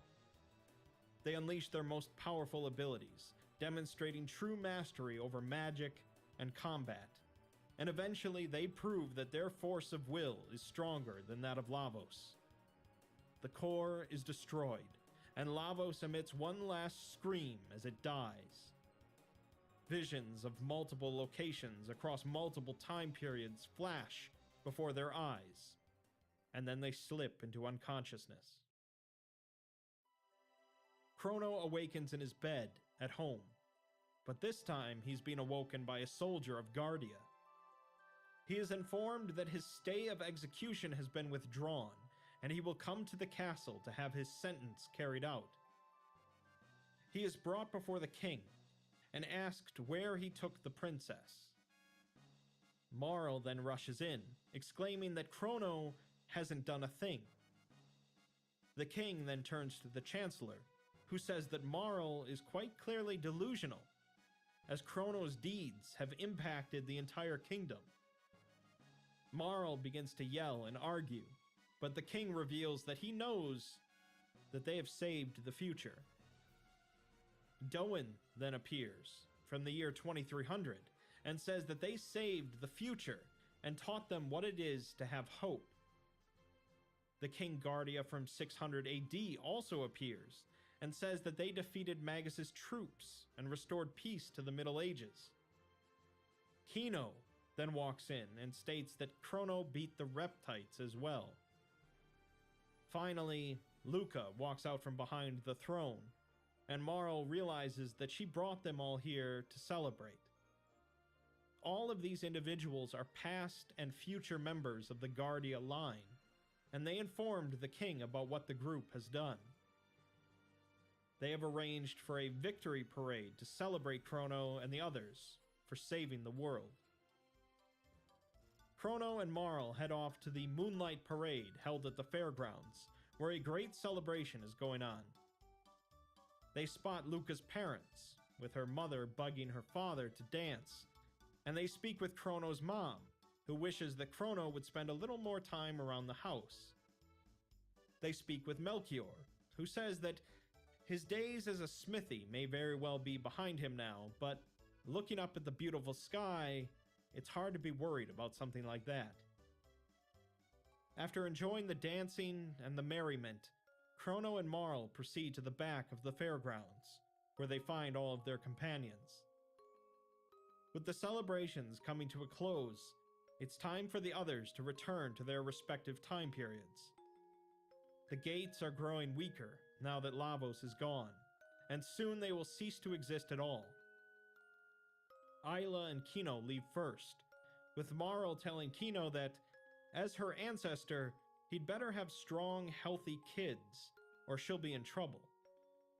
Kino tells her not to worry, however, as Isla has a lot of energy, which confuses Marl and angers Isla, who drags Kino into the gate. Next, Frog and King Guardia the 21st depart, as Frog says that he's always felt farewells were best kept brief. Marl then kisses Frog on the cheek, with Luca chuckling that you know it's a happy ending when the princess kisses the frog. Embarrassed, Frog leaves through the gate, and is soon followed by Magus, who plans on searching for Shala, although he leaves without saying a word. Finally, Robo and Doan prepare to return to the future, as Robo assures Luca that he will continue to work hard. Luca stays quiet, however, and Robo realizes that she knows that the future Robo originally came from has been changed, as the world will not be destroyed by Lavos. This means that Robo may not exist in such a drastically changed timeline. Robo only laughs, however, and says that the new future will certainly have a place for him. Luca begins punching Robo, yelling that he shouldn't pretend he doesn't care when he's really sad, as it just makes things worse. Robo tells her that she is the one who taught him to consider the feelings of others in that manner, and he's grateful for that. With that, he wishes her and the others goodbye, and he departs. As Chrono, Marl, and Luca stand there in front of the gate, Luca brings up their conversation about the entity and its life flashing before its eyes. She gets the feeling that that entity is finally at rest now as well. Marl then mentions how easy it is to mess things up with time travel, so Luca says that she should probably dismantle the epic, even though it would mean never seeing their friends ever again. Just then, however, Chrono's pet cat runs in, chased by Chrono's mother. She chastises Chrono, saying that pets run away when you don't feed them, but then the cat runs into the gate. Chrono's mom chases after it, and the gate closes shut before Chrono can stop her. Fortunately, they still have a time machine. Before they can run off, Marl's father calls them over and says that he's happy she no longer has a reason to run off now, and he has a gift for her to commemorate this day. He brings in a new bell for the fairgrounds, dubbed Nadia's Bell. But as he goes to move it into place, Marl thanks him for the gift, but says that she has places to be. Tabin begins firing off a slew of fireworks as the three climb into the Epic and take off. Sometime later, Chrono ends up marrying Marl in a grand ceremony, and Isla ends up marrying Kino back in prehistory. In the Middle Ages, Frog, now reverted back to Glen, is knighted by King Guardia, an honor that his old friend Cyrus would have loved to have seen. Meanwhile, Luca has begun tinkering with robotics and has created a miniature robot in a similar form to Robo. While out for a walk in the woods, she stumbles upon a baby draped in a pendant. But that's a story for another time. With that, the story of Chrono Trigger comes to a close. It's a story of good triumphing over an evil force, but unlike many RPGs of the time, whose villains are maniacal individuals that want to rule the world, Lavos is nothing more than a parasite, a cosmic horror that is utterly alien and is only interested in draining the planet before moving on. It's also a story of time travel, and while the scope of the time travel is limited to only 5 different time periods and the end of time, it still manages to feel epic.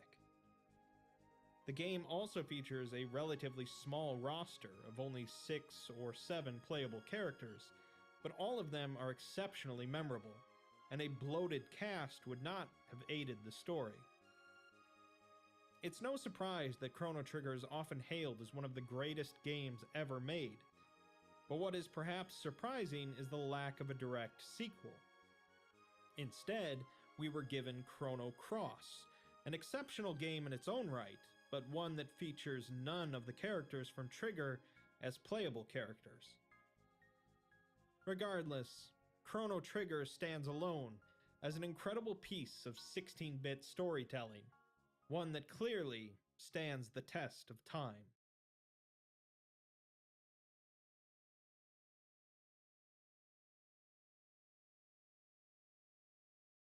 The Story of Chrono Trigger, Episode 1, A Journey Through Time. Most early role-playing video games feature stories of a rather standard variety. There might be some twists and turns, but generally they boil down to a group of good people triumphing over some bad ones. Chrono Trigger, on the other hand, risked doing a little bit more with the formula, with one of the key unique aspects being the involvement of time travel in the plot. Combining that with incredible visual design, music, gameplay, and characters, and it's no wonder that Chrono Trigger is often regarded as one of the greatest video games ever made. This mini-series will go over the story of the game from start to finish, with some caveats. Another unique aspect of Chrono Trigger for its time is the fact that there are a number of different endings possible, depending on the player's progression. For this playthrough, I'll be showing what is generally regarded as the canon ending to the game, and I'll also be making certain gameplay decisions in order to present the story as more of a typical narrative than a video game. The story opens in the year 1000 AD in the city of Truce. A young man, Chrono, is awoken by his mother, who says that he must have been so excited about the Millennial Fair that he couldn't sleep last night.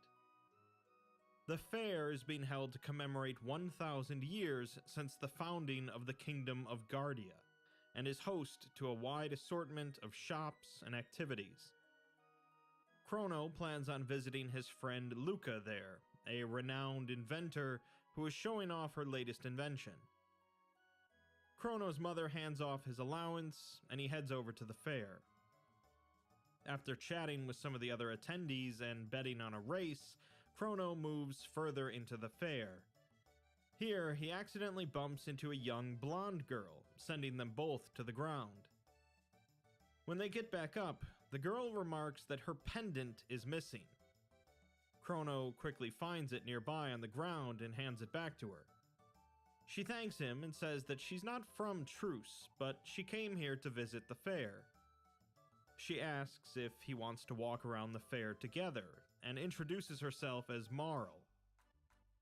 The two spend some time together, with Chrono participating in a drinking contest, and the two returning a girl's kitten back to her.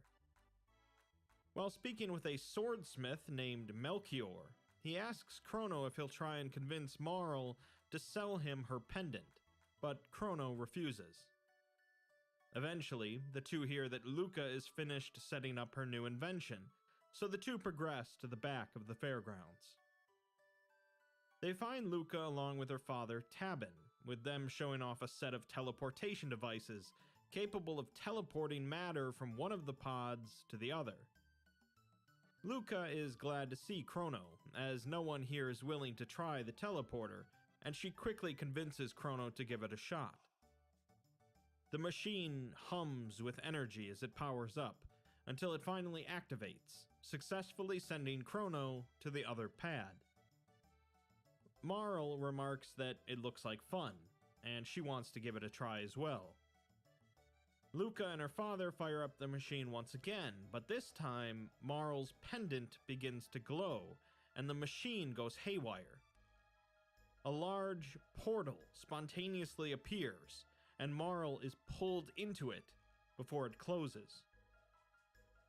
Tabin quickly clears the onlookers from the scene, and Luca surmises that there must have been more that caused it than just the teleporter.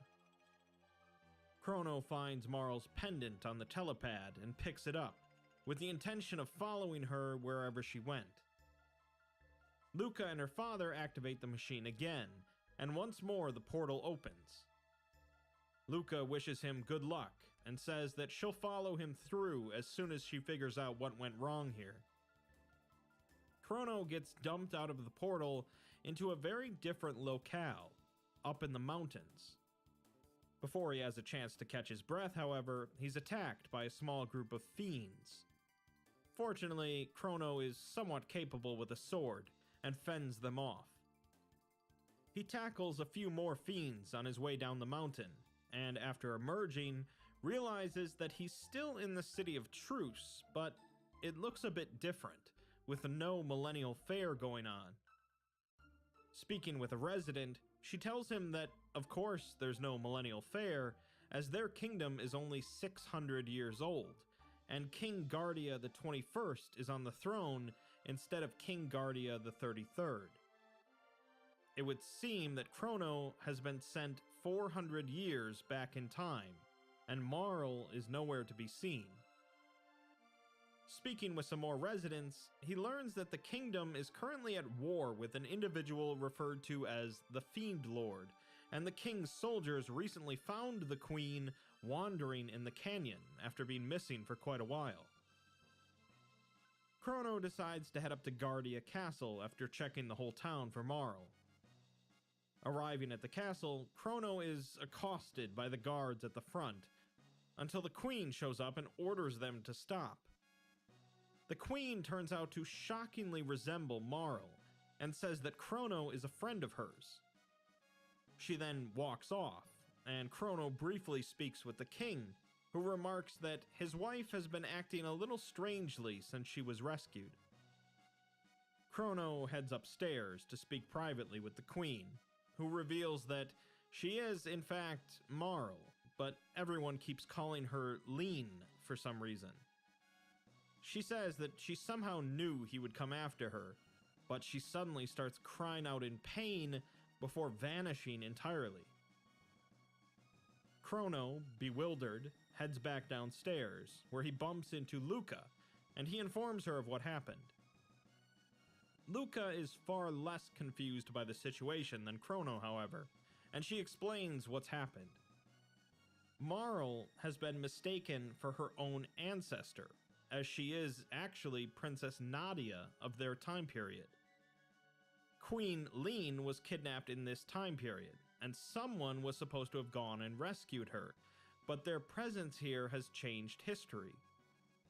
Marl was dumped off in the mountains nearby, where she was found by the soldiers, who then called off the search before they found the actual queen.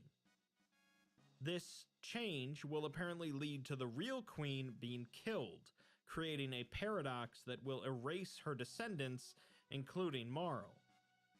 In order to preserve the flow of history, Chrono and Luca will have to find the real queen. The two leave the castle and continue to explore the surrounding region. With the bridge to the southern island in disarray thanks to the Fiend Lord's army, their last stop is a large cathedral in the woods. The nuns inside of the cathedral seem to be a little odd, but there's no sign of the queen. Just before departing, however, they spot something on the ground, which turns out to be a hairpin bearing the Guardia Royal crest. Upon this discovery, the nuns reveal themselves to be fiends in disguise and attack the two. They fend off the group, but as one more appears and lunges at Luca, she's saved by the sudden appearance of a small humanoid frog wielding a sword. The creature speaks eloquently, however, and asks if they'll accompany him further into this lair to rescue the queen. Luca exclaims that she can't stand frogs, and the creature says that they can do as they please, but he must save the queen. Luca hesitantly changes her mind, and the two agree to accompany him further inside. The creature introduces himself simply as Frog, and says that there must be a hidden doorway here. They end up finding it, triggered by the cathedral's organ, and proceed into the fiend-filled lair. Along the way, they find an entire shrine devoted to the Fiend Lord, an individual apparently named Magus. Finally, in the back of the cathedral, they find Queen Lean being held captive by Guardia's Chancellor. The Chancellor decides that this charade has gone on long enough, and he proceeds to transform into a large monster, calling himself Yakra.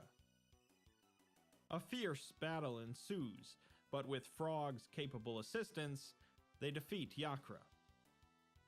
Frog thanks the two for their help in saving the queen, and they find the real Chancellor tied up in one of the chests nearby. The group returns to the castle, where the king curiously doesn't question who exactly the girl was that they found originally. The Chancellor, meanwhile, states that they'll have to institute a stricter criminal justice system in Guardia to ensure that no one threatens the royal family ever again. Frog, however, laments that he failed to protect the queen and departs the castle. Chrono and Luca return to where Marl disappeared, where she just as suddenly reappears, wondering what happened. She says that she couldn't feel or see anything, but she knows she was someplace cold, and wonders if that's what it's like to die. She proceeds to confess that she is indeed a member of the royal family, but she lied in order to be treated like normal. With the real queen of this period safe and sound, and Marl back in one piece, the three return to the mountain where they first arrived. Luca reveals that these portals, which she calls gates, are unstable, appearing and disappearing all the time. Utilizing the same principles as her telepod device, however, she's developed a handheld piece of technology she calls a gate key, which locks the gate in place, allowing them to utilize it at will. The three head through the gate, ending back at the Millennial Fair in 1000 AD. Luca plans on investigating further on why exactly the gate appeared in the first place, and tells Chrono to escort Marl back to the castle. Upon entry, however, they're stopped by the Chancellor, who orders Chrono to be arrested for kidnapping a member of the royal family. Despite Marl's protests to the contrary, Chrono is knocked out and immediately taken into court. Chrono's appointed lawyer, Pierre, argues that it was the princess herself who asked Chrono if she could join him, which is corroborated by Chrono. The Chancellor, however, counters that witnesses report that it was Chrono who bumped into Marl at the fair, and shortly after, the two disappeared. A character witness is brought in to testify, revealed to be the young girl whose kitten was rescued by Chrono. Pierre then argues that Chrono had no motive for kidnapping the princess, but the Chancellor argues that he was strongly motivated by greed, a fact Chrono vehemently denies. Eventually, the jurors are brought in one by one to decide whether Chrono is guilty or not. In the end, 6 of the 7 jurors proclaim Chrono to be not guilty, and Chrono is sentenced to 3 days of solitary confinement for aiding in the princess's flight from the castle. Marl bursts into protest, followed by King Guardia, who tells her to leave the rest to the Chancellor and to forget about her little escapade in town. Chrono is escorted to the prison, where the Chancellor informs the warden that he is a seditionist who planned on overthrowing the kingdom. He lies that Chrono has been found guilty and is to be executed in 3 days. The warden dares not to question the order, and Chrono is tossed into a cell to wait. Rather than waiting for his own execution, however, Chrono begins making a racket on his cell bars, eventually angering one of his guards enough to enter the cell and knock him to the floor. When his back is turned, however, Chrono manages to knock him out, before taking care of the other guard. With his equipment back, Chrono continues to move through the prison, eventually ending up back at the entrance, where he finds the warden, who swiftly flees. He's knocked out, however, by none other than Luca, who came to rescue Chrono. As they move across the bridge back to the castle proper, they're stopped by the Chancellor standing behind a large tank in the shape of a dragon. The tank is a marvel of engineering, but it proves to be no match for the two, with Chrono finishing it off by slashing across its back, resulting in an explosion. The two are quickly accosted by more guards when they reach the castle, but the guards are ordered to stand down by Marl. The king arrives and tells Marl that she is a princess and she has responsibilities, with her little excursions seeming to be a bad influence on her. Marl yells that she can't stand to live here anymore and flees the castle with Chrono and Luca. The three are chased into the nearby woods by the guards until they come across another gate. Marl is enthusiastic about jumping into it, although Luca argues that they have no idea where or when they'll end up, and they might not be able to come back. In the end, Chrono agrees with Marl, and they hop into the gate, much to the Chancellor's confusion. On the other end of the gate, the three find themselves in a stark but futuristic-looking building, and upon emerging, discover that they now find themselves in what appears to be a post-apocalyptic wasteland. Nearby is a large dome structure, where they find people living inside, although they look like they're not long for this world. Most of the inhabitants mention food, as there isn't any here, and they've never heard of Truce or Guardia. With no other options, the three traverse the monster-filled ruins of a large city, coming out on the other side to find another large dome. When they tell the inhabitants that they just traveled across the ruins, they all perk up in astonishment. An elderly man there, Doan, tells them that the substructure of this dome contains both a supercomputer and a food storage facility, but they're being guarded by security robots that won't let anyone through.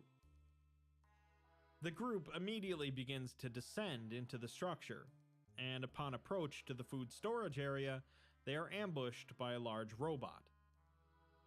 The creation puts up quite the fight, but with the three of them working together, they soon destroy it. Unfortunately, all of the food in the storage has rotted, with Luca surmising that the refrigeration failed at some point. They also find a human corpse here, one of the residents that must have made it down here but couldn't make it back out. Clutched in his hand is a single seed, which the group takes. Using a code they find to access a separate branch of the structure, they find the supercomputer, which Luca uses to locate another gate. She finds one to the east, past another ruined city.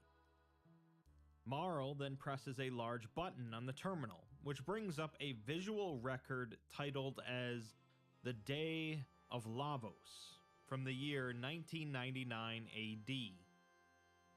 The video shows a massive alien creature emerging from underground and proceeding to launch quills across the world, devastating everything and bringing about the apocalypse. This is their future, set to occur 999 years from their present time. Marl, however, exclaims that they can change history, just like they did in 600 AD. Luca isn't quite so enthusiastic about their chances, but agrees that it is possible, and Chrono agrees as well. For now, however, they have to get back to their own time period.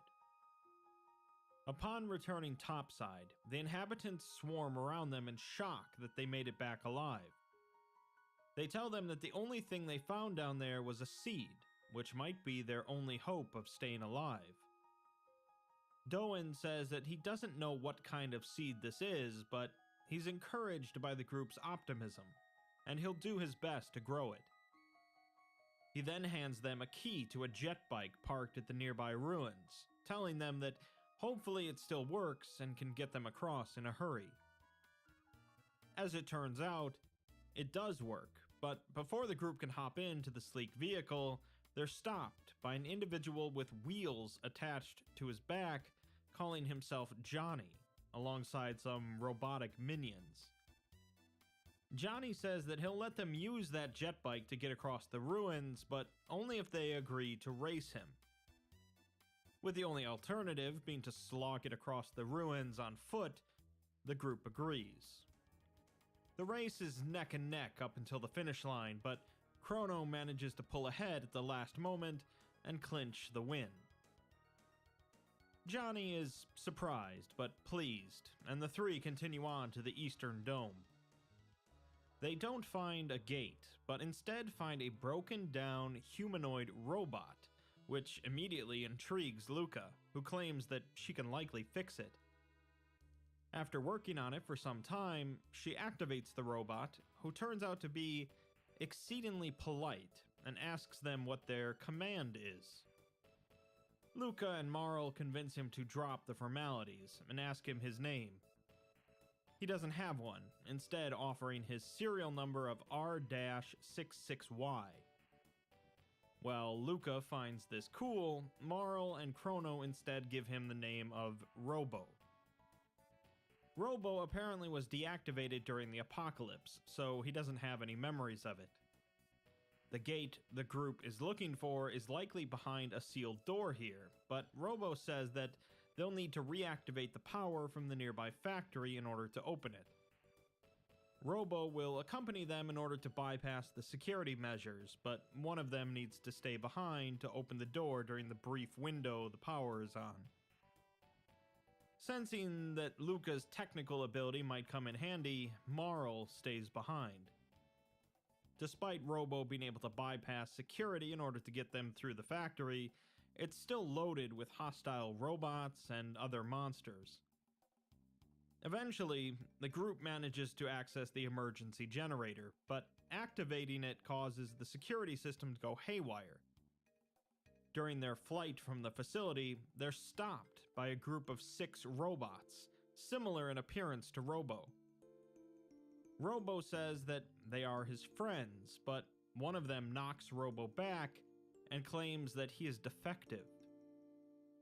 Their assigned task, including Robo's, was to eliminate all intruders, and since Robo is ignoring that task, he must be destroyed.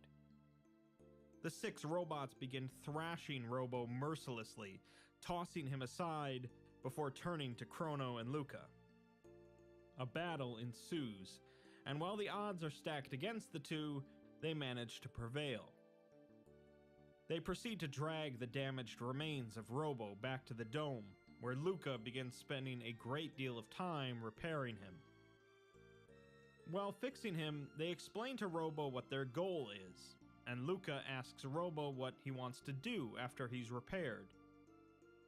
The question confuses him, as no one's ever asked him before.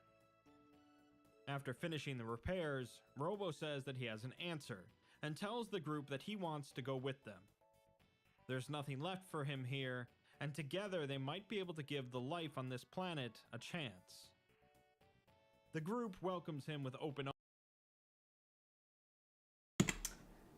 You have no idea how happy I am right now.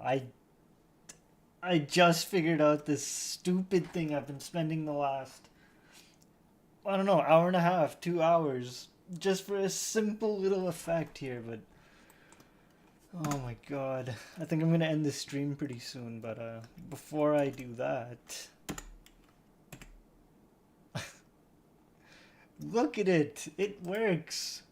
It really works. I mean, to an extent, it still needs to be tweaked, and just look at how cool that is. It's like, I gotta, yeah, okay, so what I'm planning to do is rather than pair all of these, so there's 3 pieces here that I'll just go over really quick. There's the top, oh, let me just, top piece here moves up and down independently. That's the cap that comes down. Then there's the background, this container. And then there's the actual energy counter takes, whatever you want to call it. And so, what I'm doing, or what I have done, is you see this white cube down here, right by the helmet? I guess with a little bit of math and weird technical stuff, I basically paired these to this one cube. So as I move the cube, I can start moving the top piece, the size of the case, and the energy filling up. So what I'm saying is this is not final. This is obviously just me practicing and testing. So like I can go, if I were to go like this, I can go well beyond how much energy should be in that container. But yeah, it needs tweaking. I need to figure this stuff out still. I mean, it's very cluttered and very chaotic looking right now, but honestly, you have no idea how happy I am right now. I've been thinking about this for like the last week or something, but I got it.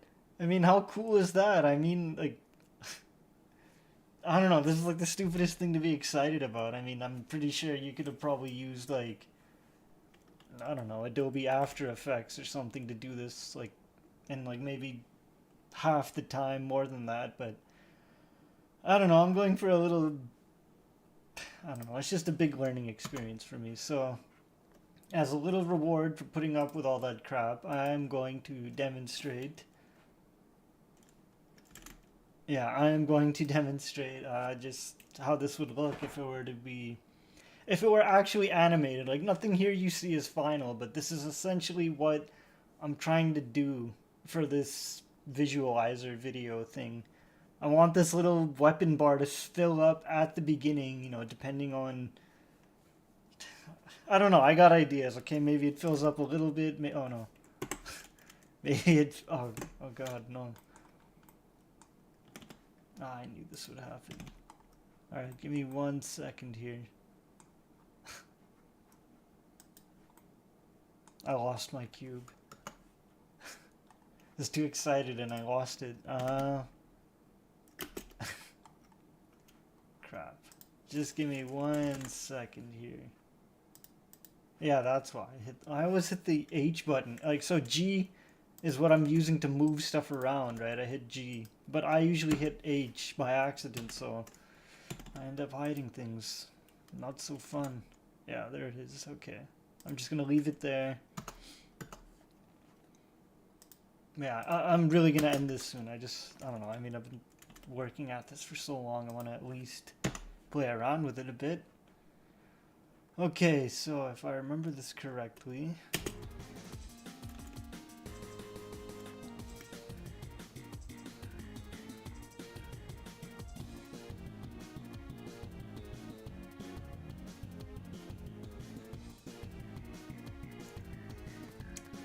so yeah, I can make it drain like as the track goes on. That's what I want to do, right? It functions as like a little timer to let you know how much time, you know, like how much is left of the track.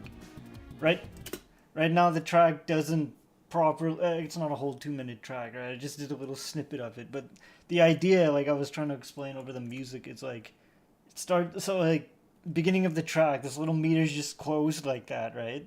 And then like, when it gets to this guy, Airman, your little health bar or your weapon bar fills up, and then it fills up all the way, or maybe extra. I don't know. And then as the track plays, it just starts reducing and reducing, just to give you a little bit of a visual, right? It's like, oh, okay, so the track is about halfway done, so it's I don't know. Like I'm seriously just like nerding out over this kind of stuff. But this is so sick. I mean, like regardless of like the Megaman theme and all that, I'm just happy to learn that like I don't know, learn more about Blender, more about like how I do these little animation tricks, and I could use this knowledge into my could carry this knowledge with me into my future project. So yeah, I'm just gonna play around with this for a little bit, and I don't know, I'm excited.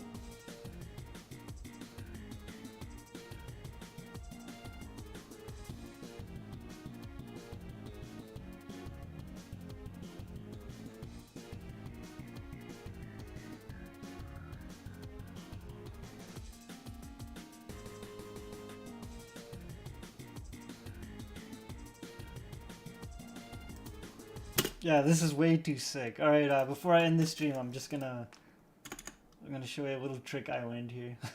So what I'm doing here is I'm just grabbing the Airman, not crap, oh whatever. I'm grabbing this plane, like this solid sheet, right? And what I forgot, oh, it's gonna be 1 second here. I have to. I'm basically just resetting the rotation back to my camera so it's properly, I guess, the right proportions and everything. So what I'm actually going to do is, as the music plays, and again, I don't know if I'm going to do this in the final video, but just something stupid I learned how to do, something fun, right? You can rotate around the sprite, and like if you do it just right, that rhymed. Looks like he's dancing, so I'll just screw around with this for a little bit before I turn it off.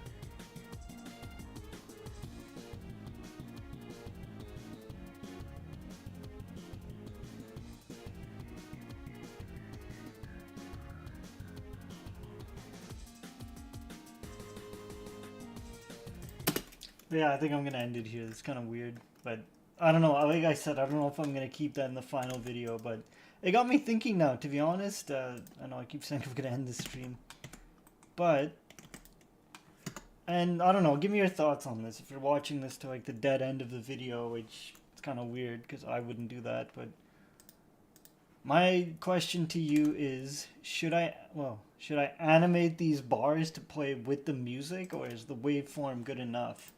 And speaking of the waveform, like that could change too, right? It doesn't have to be that 3D thing. So I don't know, I might animate this and come up with something, but yeah, I don't know. I'm just excited. I finally figured this out, and I mean, you've seen it. It took me like 2 hours to do it, but I think it's worth it. But yeah, I'm tired. I gotta go to sleep. I'm gonna end the stream here, and I don't know. If you wanted to listen to that Chrono Trigger stuff, and that's pretty interesting. I played the game, but I never actually got into it or beat it. But it's a pretty sick story. I like it. I might have to try and play it if I can find the time. But yeah, I was just gonna say, if you want to listen to it, I left a comment in the live stream chat. So you just go to that guy's channel, the Exploring series, and look up Chrono Trigger.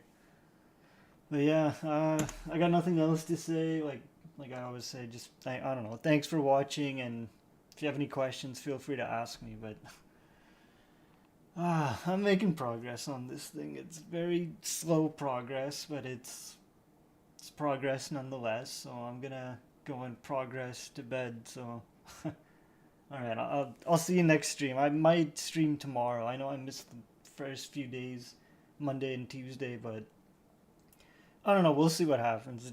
There's no real schedule to this. So okay, I'm out. That's it.